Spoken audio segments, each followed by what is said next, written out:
Bonjour à tous, comment allez-vous? Bien j'espère, chez nous tout va bien. Aujourd'hui nous vous proposons une nouvelle recette. On va être un petit peu ambitieux aussi. Nous allons préparer des spaghettis à la carbonara de courgettes. Voilà, donc un menu végétarien. Voilà, donc ce que j'ai fait, j'ai pris un petit peu d'avance. Je viens de mettre chauffer de l'eau salée pour les spaghettis. Voilà, pour moi ce sera bien sûr des spaghettis sans gluten, mais évidemment que si vous n'avez pas ce souci, vous pouvez prendre des spaghettis tout à fait normaux. Voilà, et j'ai râpé deux belles courgettes que j'ai fait revenir dans de l'huile d'olive et j'ai assaisonné avec un peu de sauce soja, de l'ail et de la muscade. Donc mes petites courgettes sont en attente dans la casserole. Voilà, elles sont au chaud. Voilà, tout simplement. Je les ai épluchées, mes courgettes, parce que la peau était un petit peu épaisse. J'ai trouvé que ce serait dommage. Donc, je les ai épluchées avant de les râper. Je précise que j'ai râpé avec la râpe à gros trous, c'est-à-dire celle qu'on appelle râpe à rösti ou râpe à bircher. Voilà, je ne sais pas comment vous l'appelez selon la région où vous habitez, mais c'est pas la râpe toute fine, c'est celle juste de la taille au-dessus. Voilà, donc tout ça est en train de se préparer et pour faire une bonne carbonara, il me faut aussi maintenant préparer une sauce, bien sûr, qui va venir compléter ce qui est déjà en train de mijoter.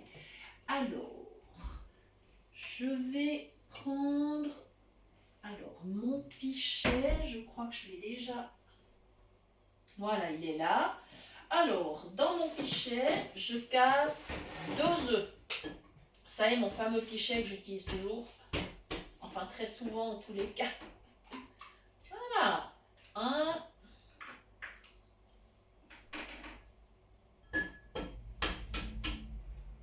Et le deuxième. Voilà. Voilà. Donc, je vais vite jeter mes coquilles. Et je vais tout de suite essuyer ma plonge. Voilà, comme ça, j'aurai pas de reste d'œuf. Voilà. C'est beaucoup mieux comme ça. Voilà.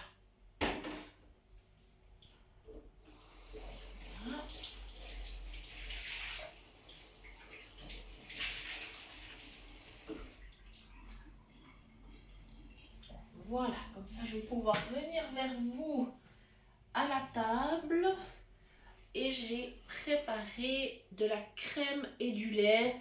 J'aurai besoin des deux parce que j'ai préparé 500 g de spaghettis, donc c'est pas mal. Ce qui fait qu'il me faut quand même aussi suffisamment de sauce. Voilà, il faut que je sorte une fourchette pour délayer ma sauce, bien sûr. Voilà. Comme j'ai déjà mis mon assaisonnement dans les courgettes, il est bien clair que je ne vais pas en remettre encore dans le mélange des œufs, du lait et de la crème. Voilà, donc ma crème.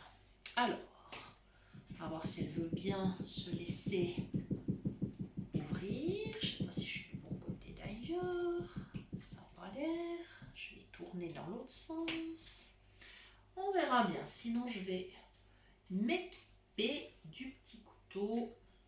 Non, eh ben effectivement, elle est récalcitrante. C'est pas grave. Je vais aller chercher mon petit couteau. Voilà.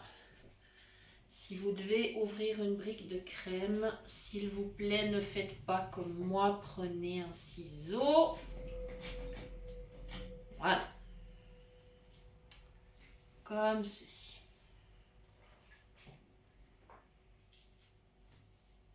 Voilà. Donc, je positionne ma brique de crème au-dessus du pichet. Et quand je suis sûre, voilà, eh bien, je commence à verser. Voilà. Donc j'ai 2 décis et demi de crème à 35%. Voilà, avec mes 2 œufs. Et j'ajoute encore un tout petit peu de lait. Voilà. Je me rince les mains parce que j'ai quand même de la crème sur les mains. Donc, automatiquement, je me lave les mains entre deux. Voilà. Maintenant, encore une goutte de lait parce que si je mets 5 décis de crème, très franchement, là, ça va être un peu lourd. Pas exagéré non plus. J'ai du lait, bon, qui est un lait entier par contre, hein, parce que voilà, je vais en mettre encore un déci. Ça me fera à peu près 4 à 5 décis de sauce. Ça sera pas mal. Mais pour 500 grammes de spaghettis, on va dire, il faut bien ça. Il y a vraiment pas tellement d'autres possibilités parce que sinon c'est dommage. Il faut quand même que les spaghettis aient de la sauce. Voilà, donc maintenant j'ai ma fourchette et je vais délayer ma sauce comme ça.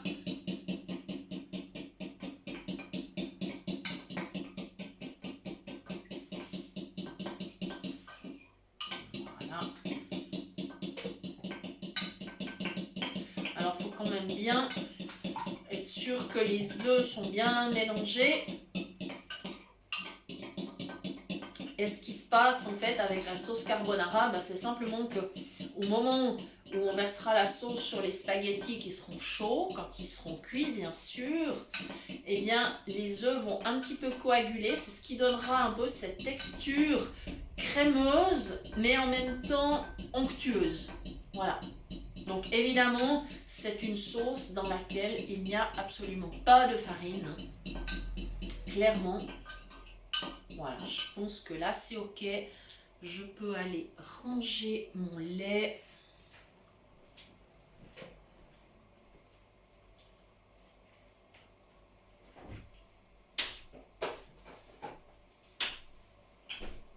Voilà.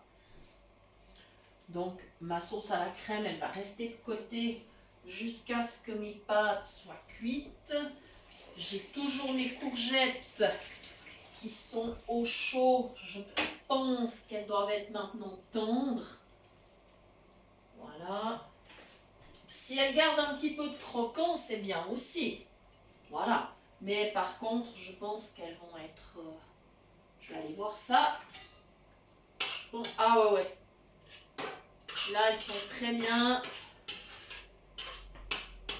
L'assaisonnement me plaît bien, ça sent bon.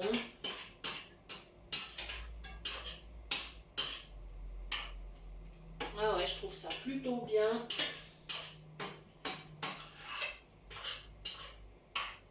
Je vais quand même rajouter un petit peu d'ail. Ça sera meilleur. Parce que je me rends compte que j'ai juste peut-être pas mis suffisamment. Et il faut que ça ait du goût. Et c'est vrai que plutôt que de trop saler, bon en l'occurrence je n'ai pas salé, j'ai mis de la sauce soja, mais la sauce soja est salée par définition. Hein.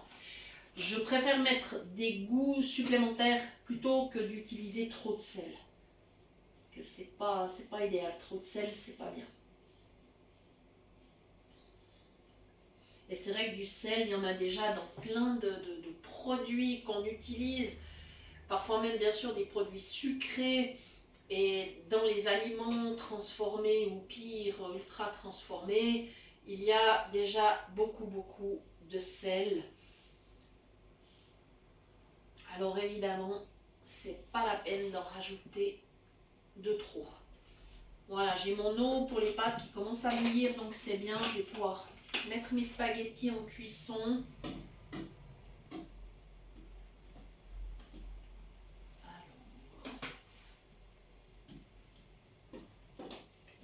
Voilà, je range le bocal d'ail. Ça, je me relave les mains évidemment parce que comme d'habitude, mais ça je vous l'ai déjà expliqué plusieurs fois, j'ai versé l'ail dans ma main pour mesurer la quantité. J'ai fait de même avec la muscade et évidemment avec la sauce soja j'ai fait à l'oreille. Voilà, ça se passe bien. Mes petites courgettes là, elles sont prêtes. Donc tout à l'heure, je pourrai simplement rajouter la crème, enfin ma sauce. Voilà, la crème n'est plus toute seule, c'est une sauce maintenant. Voilà. Que l'on rajoutera au tout dernier moment. Il est temps d'ouvrir mon paquet de spaghettis. Voilà.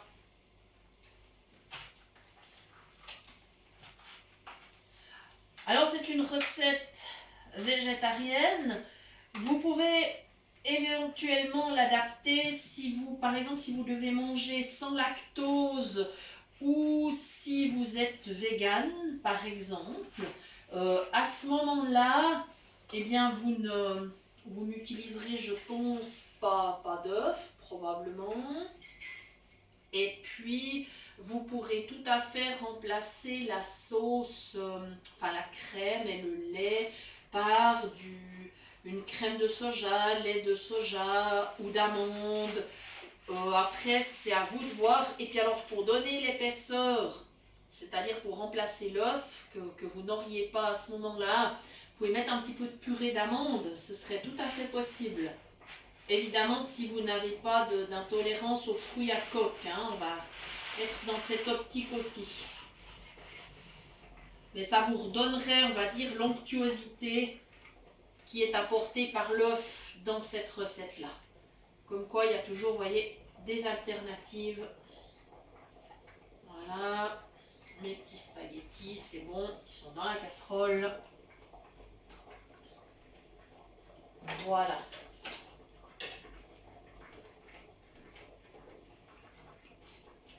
Donc on va les laisser cuire environ 12 minutes à peu près. Hein. C'est des spaghettis quand même assez... Ils ne sont pas très épais, mais les pâtes sans gluten demandent toujours 1-2 minutes de plus.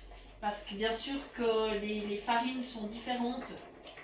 Ce sont des farines qui sont souvent moins tendres que la farine de blé.